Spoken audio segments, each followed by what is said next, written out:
Hey everybody, welcome back to History Student Reacts. Today we'll be watching Arabia Before Islam, Religion, Society, Culture by Kings and Generals. So we have reacted to a lot of content on the early Caliphate, early Muslim history in general. Today we're going to learn what Arabia was like before the arrival of Islam. Now, from watching those videos, we know that Arabia was largely a region that consisted of many different Arabic tribes that were largely disunited, and that there was some contact with the Roman Empire and the Persian Empire, these two massive empires that bordered the region. But today we're going to learn about the region in a little bit more detail. If you guys end up enjoying this video, I'd very much appreciate it if you would check out the Patreon or check out becoming a channel member for exclusive reaction content. Anyway, with all of that out of the way, let's jump right into this reaction.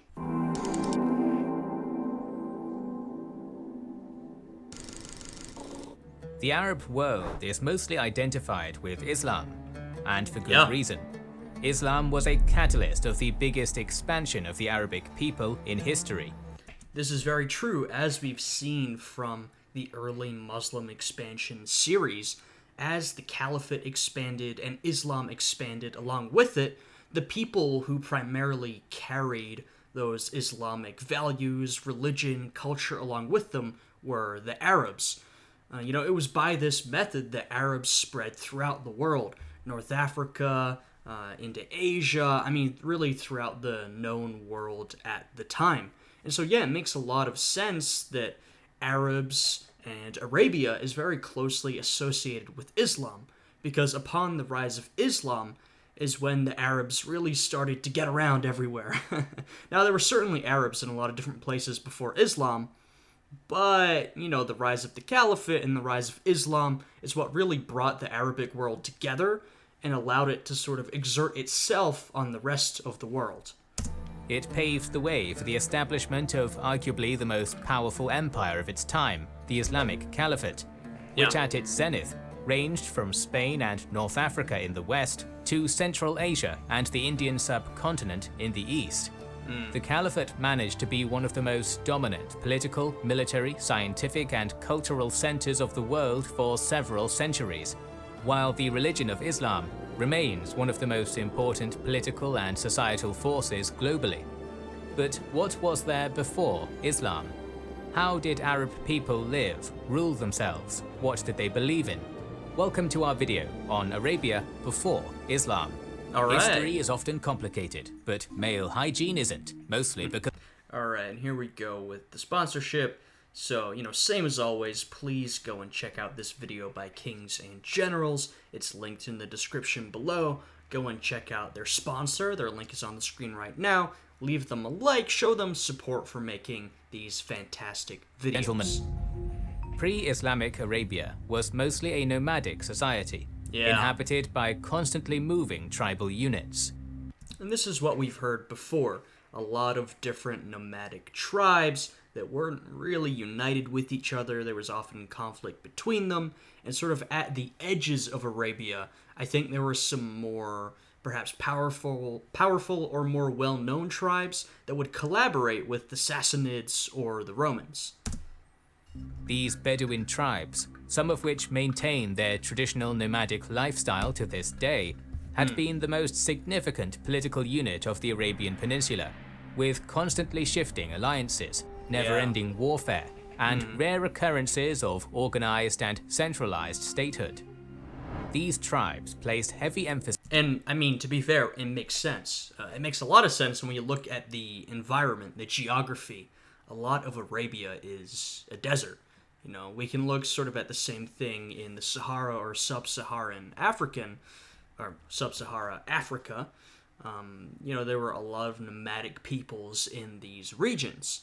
So it makes sense why it ended up this way versus regions with more settled peoples or bigger empires or more established states. When you have an environment like this, it makes sense that people are going to live this way. On kin-related groups and families, and would roam through the deserts with their livestock, mainly comprising of sheep, goats, and camels, living in tents with their immediate family members. The tribal leaders enforced unwritten rules of the Bedouin society in the tribe. Bedouin tribes were patriarchal, as inheritance passed to male offspring, and women could not inherit property and were virtually rightless, as they could be seized in tribal conflicts as a spoil of war, and the Bedouin laws allowed the men to marry their captives. The number of women a man could marry. Very interesting. So we're seeing sort of the culture that was established here. And with the rise of Islam, that culture definitely changed. I mean, we see the establishment of this permanent, very powerful state, a centralizing state, more permanent institutions, more permanent ways of living. But I think particularly with the early caliphate, a lot of this culture and a lot of this sort of nomadic way of living was very influential in the Islamic world. I think we really saw that throughout some of the earlier videos in the early Muslim expansion series. The early caliphate was very much influenced by this way of living. Was not fixed. When a man died, his son inherited all his wives, except his own mother. Wow. Women in tribal Arabia had little say in their marriages, as they would often be arranged between a man and his future wife's family, and the family would receive property like camels or horses in exchange for the bride. There were also cases of killing female infants, as the Muslim holy book, the Quran, mentions that the Arabs of the period of ignorance, called Jahiliyyah, would bury their daughters alive. The Bedouin men often considered women an economic burden and a potential source of embarrassment, as the capture of women of the tribe by hostile tribes was considered humiliating in the conservative Bedouin society. Yeah, and we sort of see an interesting trend here that can be seen in many different places throughout the world. When you have a region like this where the people are more nomadic, land is often a little less important than it would be, say, in Europe. And we can see this same thing throughout history in parts of Africa, where land either can't be used for farming or isn't used for farming for one reason or another. Here it's because it's primarily a desert. Some other resource has to become more valuable. And a lot of times that resource is human beings, whether that be through the form of slavery, servitude, multiple wives, using women as sort of a resource. We see a lot of different examples of this phenomenon, but sort of the principle holds consistent. Under the circumstances of lack of centralized states, with rare exceptions, there were no written laws, courts, or law enforcement of any kind to protect the population. Thus, the principal purpose of a Bedouin tribe was to protect its members. Vengeance was sought for the killing of a tribe member by another tribe, which led to virtually constant warfare and conflict. And by the way, as I mentioned, Islam united all of these tribes, but some of those tensions did seem to remain a little bit, even after Islam was taken up by a lot of these Arabic peoples. There was definitely separations between these different tribes that remained, which makes sense. They all took up Islam and became Muslims, but that wasn't their only identity. No matter how far they moved away, they did still have some of these old traditional tribal identities that stuck around. Protecting your tribe and... Though I think, as time continued and as we get further and further away from this point, Islam becomes more and more important to sort of the Arabic identity, and some of these tribal alliances and tribal identities become less important, at least to some people. As we saw, some of these tribal identities survive even to this day. So, it's a varied picture. Avenging your kin was a high honor. Harsh living conditions of the Arabian Peninsula further enhanced the tribal system and sense of identity within a tribe, as often their protection and economic cooperation was the difference between death and survival. French historian Maxime Redonson states that the free Arabs were bound by no written code of law, and no state existed to enforce its statutes with the backing of a police force. The only protection for a man's life was the certainty established by custom that it would be dearly bought. Blood for blood and a life for a life. The vendetta, tha'ar in Arabic, is one of the pillars of Bedouin society. Yeah, once again, I think this makes a lot of sense. We see this sort of lifestyle, blood feuds, a lot of this stuff spring up when we have tribal societies or clan-based societies or more nomadic societies, in which the most important thing is either, clan or family ties.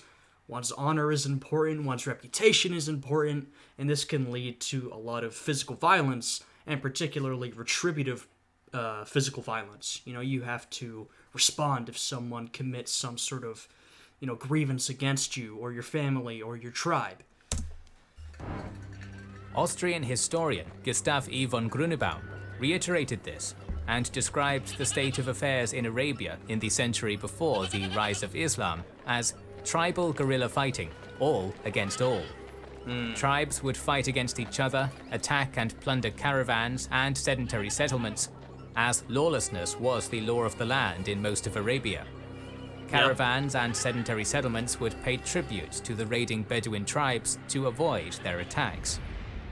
While most of the tribes in Arabia went on with their nomadic lifestyle, some managed to gain influence over certain territories and switched to a sedentary life. Okay. Mecca was practically ruled by the skilled merchants of the Quraysh tribe. Yeah, well, we've heard a lot about Mecca and its merchants because of the story of Muhammad. It's really made, of course, the city of Mecca very famous, and it's a super, super important religious spot for Muslims, but also sort of the history of the city and its governance and how it functioned, before and during the time of Muhammad. That took control of the city sometime in the 5th century, while Yathrib, which was later named Medina, was dominated by the Arab tribes of Aus and Khazraj, and the Jewish tribes Natir, Kenuka, and Qurayza. While the nomadic Bedouins viewed sedentary life with contempt and thought of the town dwellers as a nation of shopkeepers, the emergence of cities like Mecca was the primary cause of the dawn of the common Arab identity in the pre-Islamic period. The most Interesting. I didn't even know there was any sort of common Arab identity before the dawn of Islam. But if there are settled areas, and as we're seeing here, there certainly are, there definitely would be. So I'm very interested to hear about this. Important cities of the Arabian Peninsula, Mecca and Yathrib, were situated in Hijaz, a region with sufficient water supply, which made it a logical choice for a sedentary lifestyle in the otherwise punishing climate and terrain of Arabia. Yeah. Mecca. And we can see, once again, not to make too many comparisons, but the same thing, or a similar thing in Africa, which I know a little bit more about. We see the Sahara Desert, and then sub-Saharan Africa. Often the land isn't super great for farming, but certain areas in Africa where they have plentiful access to resources and water, like North Africa or parts of sort of the east coast of Africa, we see prominent states, communities, merchant communities springing up, and they can be quite prosperous, versus other parts of, say, Arabia or other parts of Africa where they're not really ripe for settlement or trading or farming. Obviously, you can't have a super prosperous community spring up in those areas. So once again, a lot of this is influenced by the geography. Was an important trade center in the region, a place through which caravans would flow, as well as the location of the Kaaba, a sacred place in Islam, which was also sacred in polytheistic Arabia, where the statues of idols and gods of different Arabic tribes were placed. The Greek historian Diodorus Siculus, who lived between 60 and 30 BC, wrote about the isolated region of Arabia in his work Bibliotheca Historica, describing Kaaba as a very holy temple, which was exceedingly revered by all Arabians. For example, the chief deity of the Quraysh tribe and Mecca was Hubal. The usual trading routes through the Red Sea and the Tigris and Euphrates were disrupted by piracy and the Roman-Persian conflict, and caravans and traders switched to the trade route going through Mecca. Interesting. So it seems like the Red Sea was really important in this era. And that makes a lot of sense. Of course, if we look at the Red Sea and the lands that border it versus land that is further inland, we see very much a disproportionate number of settled communities. There was a lot of trade going on in the Red Sea, and it seems like sort of the Arab identity was forming along those settlements that sort of used the Red Sea for sustenance. A lot of traders and merchants. And that Greek writer was writing hundreds of years before the rise of Islam. So that sort of shows us that we did have sedentary communities and some sense of Arab identity for a long time. Goods from beyond the Red Sea and of the local Bedouin tribes would be brought to Mecca, from where the camel caravans would transport them to the Levant. Meccans signed treaties with the Byzantine Empire and Bedouin tribes for safe passage of their trading caravans. As the home of the Kaaba, Mecca also carried a religious significance for the polytheistic Arabs, as once a year, Arabs from all over Arabia would make a pilgrimage to Kaaba and drink from the sacred Zamzam well.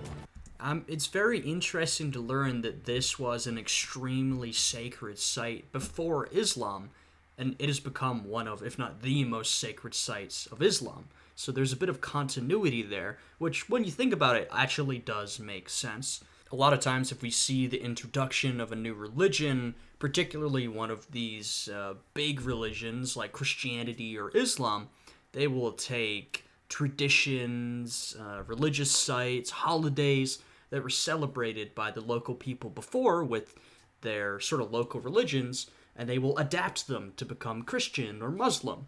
So yeah, this makes a lot of sense, and it's a trend that we see happening across the world throughout history. At this time of the year, conflict would stop, a truce would be declared, disputes and debts would be resolved, and trade happened between different tribes. Thus, Mecca became a center of a loose confederation of tribes around this city, as guests were obliged to follow the rules in Mecca. Interesting. The trading potential of Mecca and its religious significance for the Arabs turned it into a factor bringing Arabs together and forming their national identity. Another important city of Arabia was Yathrib, Medina. It was an agricultural center, also situated in a fertile region of Hijaz, which allowed the city to become an important transit point for trade caravans traveling along the Red Sea. So how about that? We have Mecca and Medina, probably the two most important cities in the story of Muhammad, and it also seems like they are the two most important cities for Arabia as a whole before the rise of Islam. This is very interesting. I honestly didn't know that these cities were so important and that they were so important to a sort of common shared Arab identity. This is very fascinating. Initially, Yathrib was dominated by Jewish tribes, but gradually several Arabic tribes moved to Yathrib and gained political and economic influence. It's also interesting seeing the presence of Jewish people in this region. Of course, I mean, it shouldn't really be that surprising. You know, this is where the Jews are from. They sort of spread throughout this area, but as we know, they're going to move away over a certain period of time. It seems like the Arabs are already pushing them out, and then, you know, we get the rise of Islam. But it is sort of interesting to see that sort of religious diversity here. Influence in the city too. While Arabs were mainly engaged in agriculture, Jews would also be active as businessmen. The rise of cities was inevitably going to lead to the rise of commerce too, and the rise of commerce was inevitably going to lead to usury, a practice which was used by both the Arabs and Jews. This practice would be later prohibited by Islam. And there were also prohibitions against it by Christianity, and this is why Jews were involved in that business. They were sort of pushed into it as one of their few options for, you know, business, commerce, making a living in predominantly Christian societies. And it seems like it was the same thing for Muslim societies. Already saw that even in pre-Islamic Arabia, religion played an important role in shaping the common Arab identity. What religion did the Arabs practice before the rise of Islam? Religion in pre-Islamic Arabia was a mix of polytheism, Christianity, Judaism, and Iranian religions. I mean, this makes a lot of sense. When we look at tribal peoples around the world, we typically see a number of sort of polytheistic local religions, and if they are close to states or settlements that follow another religion, they'll probably incorporate that. And so we look at Arabia, we have a bunch of nomadic tribes, so that's polytheistic. And then what other influences do we have? Well, of course, Judaism. The Jews have been around for a long time, so there's going to be Jewish influences. They're right next door to the Byzantine Empire, so there's absolutely going to be Christian influences. And they're right next door to the Persian Empire, so there's going to be Persian Zoroastrian influences. So this sort of mix of all these different religions, yeah, it makes a lot of sense. Arab polytheism, or paganism, was the most popular belief system. Each tribe, city, and region could have its own god or idol, which was in a way a patron of that particular community. Arabs also believed in supernatural beings like jinns. Statues of gods and goddesses would be placed in Kaaba, and some scholars argue that Allah, the deity of Islam and other Abrahamic religions, also had a statue in Kaaba. Oh wow. There are hadiths, the authenticity of which is disputed, claiming that Kaaba also had an image of the Virgin Mary and baby Jesus, with Abraham looking over them. Overall, Yeah, I mean, we won't know if that's true or not, but it's absolutely plausible. We already know there was a Christian influence on the region, so that could be true. It is estimated that Kaaba contained up to 360 such statues and images. Trading and political relations with the Byzantine Empire, Ethiopia, Persia, and other neighboring forces had a role in shaping the religious landscape of Arabia too. As early That's true, I shouldn't forget about Ethiopia, or Aksum as it would be called at this time. It was a prominent Christian power, and as sort of Islam rises in the region, it'll be one of the few Christian powers in this area. So yeah, there's going to be that Christian influence from the Byzantines, but also the Ethiopians, because I imagine there's probably a lot of trade going back and forth. as the 1st century AD, Arab traders brought Christianity to Arabia. Others were evangelized by Paul's ministry in Arabia and by St. Thomas, followed by a strong influence from the Byzantine Empire. Yeah. For example, the Ghassanids, a vassal kingdom of The Ghassanids, and these are a tribe we've heard of before as a prominent Byzantine ally. Rome, converted to Christianity. In the south of the country, a strong Christian community emerged in Najran as a result of the influence of the Ethiopian Christian kingdom of Aksum. Nestorian Christianity was strong in parts of the country, but the most popular denomination was monophysitism. Judaism was also a significant part of the religious landscape of Arabia. As a result of Roman persecution, the migration of Jewish people to Arabia started as early as the 1st century AD. Yeah, well, there has been a Jewish diaspora for a long time due to Jewish discrimination and oppression of the Jewish people for a long, long time. Of course, at this point, we're talking about Roman persecution of the Jewish people, and that has already been going on for hundreds of years, and so the Jews have already started to spread out, a process that will continue for thousands of years, and we see a Jewish diaspora, many different places throughout Europe, in the Middle East. Of course, now in the modern day, we see Jewish diaspora in the United States, and, only the past couple hundred years. So yeah, there's prominent Jewish diasporas everywhere, so it makes sense that a lot of Jews would sort of flee to Arabia given its proximity, right? Many Jews found homes in Hijaz and towns like Yathrib, Khaybar, Fadak, and al-Qura. Many Arabs also converted to Judaism, as often it was a condition of settling in Jewish-dominated towns of Hijaz. The Yemeni Himyarite kingdom converted to Judaism in the 4th century, and some of the Kinda, a tribe in central Arabia who were the Himyarites' vassals, were also converted by the 5th century. Wow.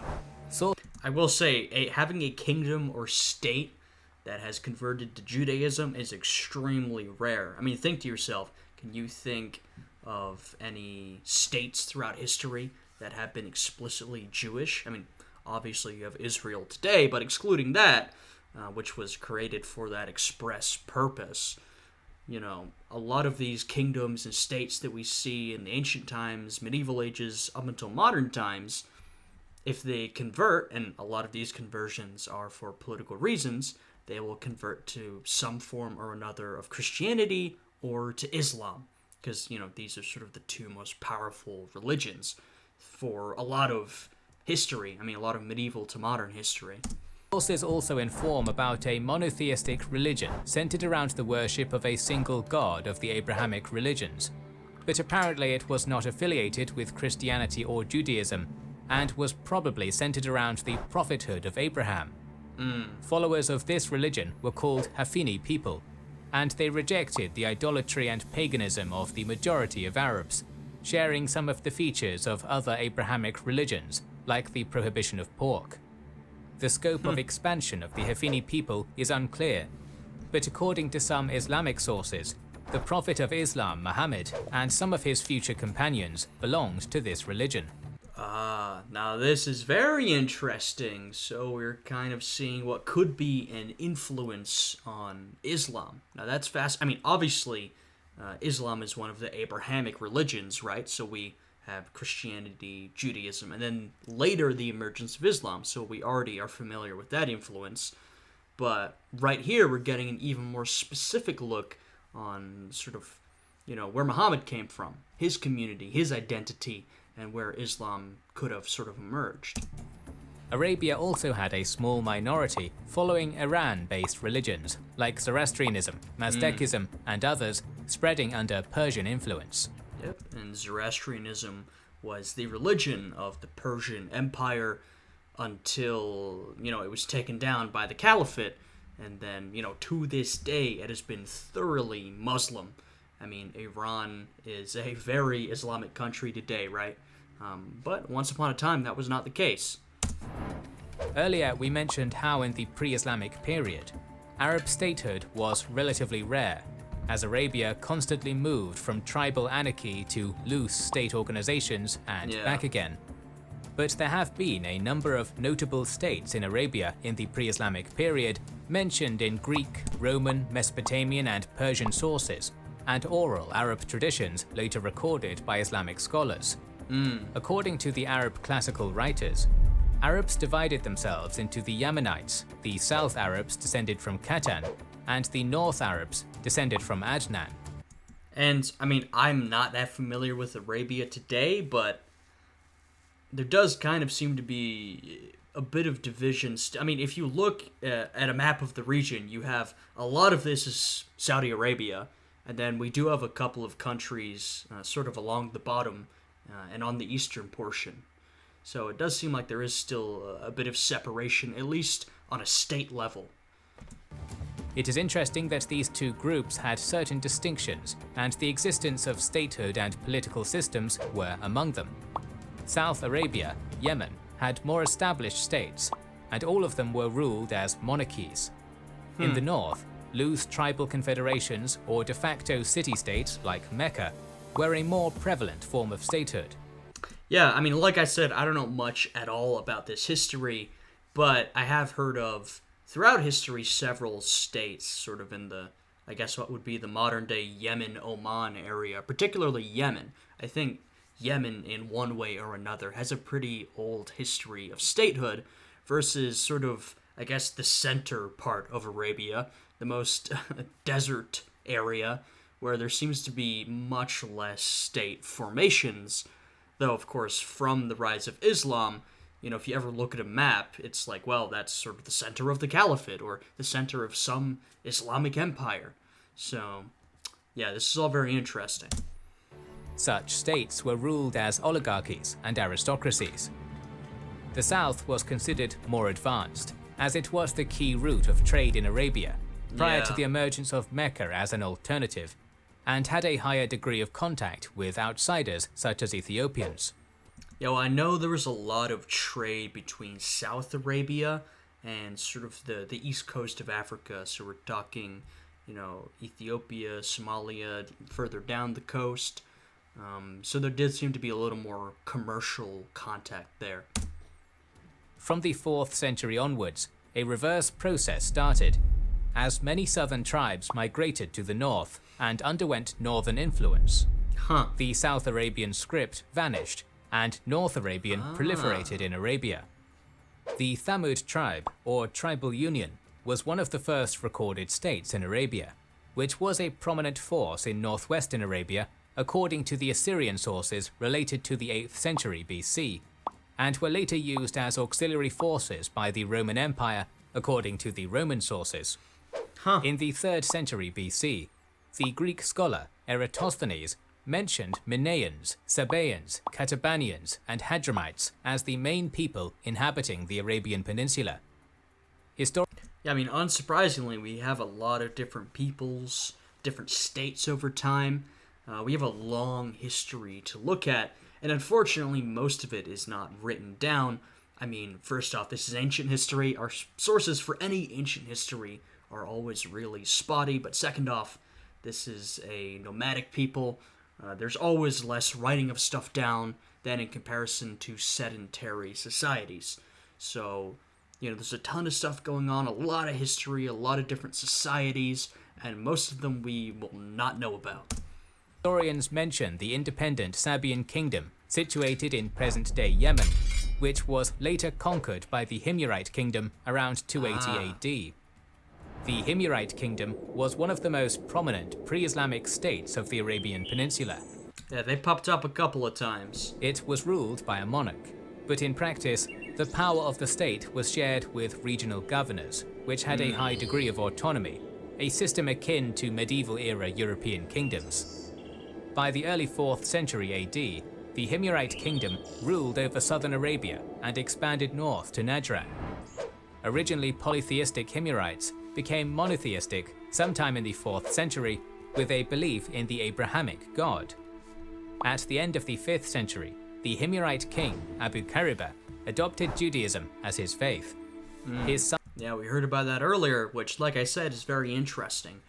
I think it's pretty rare for a state to adopt Judaism as its main religion.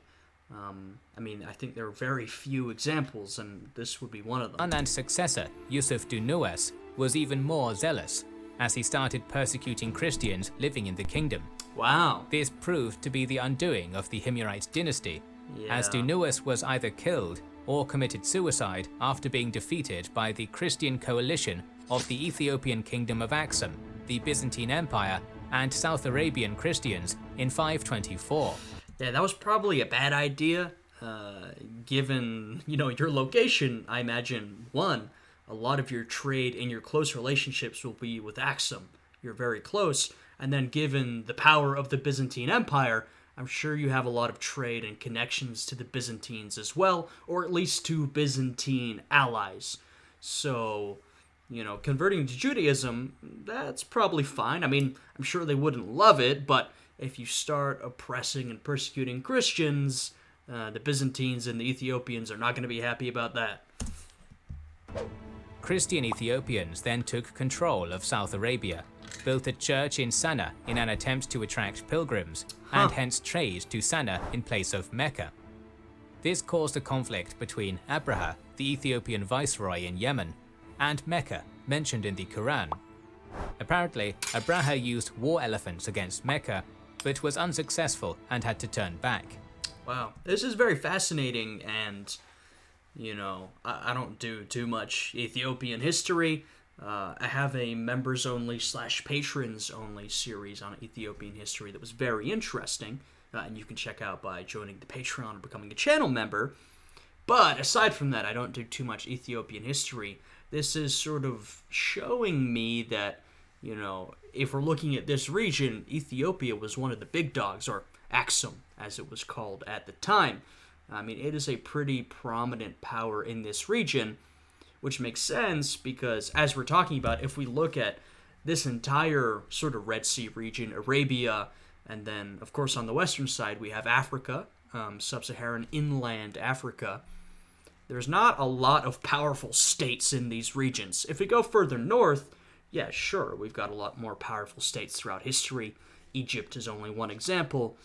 But in this context, Ethiopia is going to be one of the few powerful players in the region. At this point, of course, we'll see the rise of the Caliphate, and it will be the most powerful player in the entire region. The second part of the 6th century was notable for the power struggle between Ethiopians and Sassanids for control over the remainder of the Himyarite kingdom, Really? in which the Persian Empire succeeded. And I didn't even bring up the Persians. I was talking about Ethiopia and the Byzantines and the Egyptians, and of course the Sassanids are also going to have an interest in this area. I mean, you can see they have some land in eastern Arabia. I know the Lakhmids were allies of the Sassanids. So yeah, that makes a lot of sense. And I'm sure they had a lot of trade through the Persian Gulf, the Gulf of Aden, the Red Sea, this whole region. Another prominent pre-Islamic state organization in Arabia was the Kinda Kingdom, the first state in Central Arabia recorded by history, which came to existence after the Kinda tribe managed to unite all tribes in Najd around the late 5th century. The Kinda Kingdom attempted a number of successful raids on Byzantine territories in North Arabia. Oh wow. But similar endeavors against the Sassanid Empire failed, when in 529 the Lakhmid vassals of the Persians defeated and killed the Kindan king Al-Harith bin Amr, which caused the decline of this state. And by the way, from this story, you can sort of see, why do the Byzantines and the Sassanids have these Arab allies instead of just holding the land on their own? Well, it's because these are tribes that were, they basically raided up and down. They raided the Byzantines, they raided the Sassanids, and so these two empires decided, hey, why don't you be our vassals or our allies? You can keep doing your thing, raiding, we'll help you out, and you can also provide a buffer between us and other aggressive nomadic tribes. That was sort of the purpose of the Ghassanids and the Lakhmids. The aforementioned Lakhmid kingdom was established in East Arabia by the Banu Lakham tribe around the 3rd to 4th centuries. Initially, independent Lakhmids were threatening the coastal cities of the Sassanid Empire. Yep, exactly. And in 325, the Sassanid Emperor Shapur II began a campaign against them. Soon the Lakhmid capital Hira was taken under control of the Sassanids. Since then, the Lakhmid kingdom became vassals of the Sassanid Empire. That's exactly what I was talking about. The Lakhmids threatened the Sassanids, so the Sassanids got them under control and then made them a vassal and a buffer against other tribes who might be a problem. Until it was annexed by them in the early 7th century. The Ghassanid kingdom had a similar fate. Yep. Sometime in the 3rd century Similar story, just with a different empire. AD, part of the Alads tribe migrated from Yemen to the Levant and established the Ghassanid kingdom as a vassal of the Eastern Roman Empire, with a capital at Jabiyah in the Golan Heights. The Ghassanid kingdom ceased its existence in the period of early Islamic expansion. But none of these kingdoms were powerful and centralized enough to unite Arabs in one state and protect the realm from foreign attack. Most of Arabia was governed by unwritten rules of Bedouin society, causing warfare and despair amidst already harsh living conditions. The pre-Islamic Arabs might have shared similar language and traditions, but they were divided by tribal identities, blood revenge, and religions. Yeah. But very soon, Arabia and beyond would be transformed by a momentous process of the emergence of Islam and the creation of a unified Arabic state. More videos on ancient civilizations are on the way, so make sure you are subscribed and have pressed the bell button to see the next video in the series. Please consider liking, commenting, and sharing, it helps immensely. Alright, and be sure to do those things on this video as well. I mean, I'm not going to talk on the rise of the Caliphate. I've got an entire series of hours and hours of content on early Muslim expansion, so you can go and check that out if you want to hear my thoughts on, the expansion of Islam and the expansion of the Caliphate. Very fascinating process, but we've done a lot of content on that. This video was on Arabia before Islam. I do feel like I learned a lot. It's one of those topics where I know basically nothing about it, and so it's kind of hard to situate yourself where, we're just jumping into this topic with hundreds and hundreds of years of history, and I don't know any of the names or any of the states or peoples or whatever, but I do feel like I picked up a couple of interesting tidbits, and heard a couple of things that I could relate to other information in my head. So yeah, if you guys enjoyed this one, I would appreciate it if you would leave a like, subscribe, check out the Patreon or channel memberships for exclusive reaction content. Anyway, I hope you guys are all having a good day today, and I will see you all again next time. Goodbye.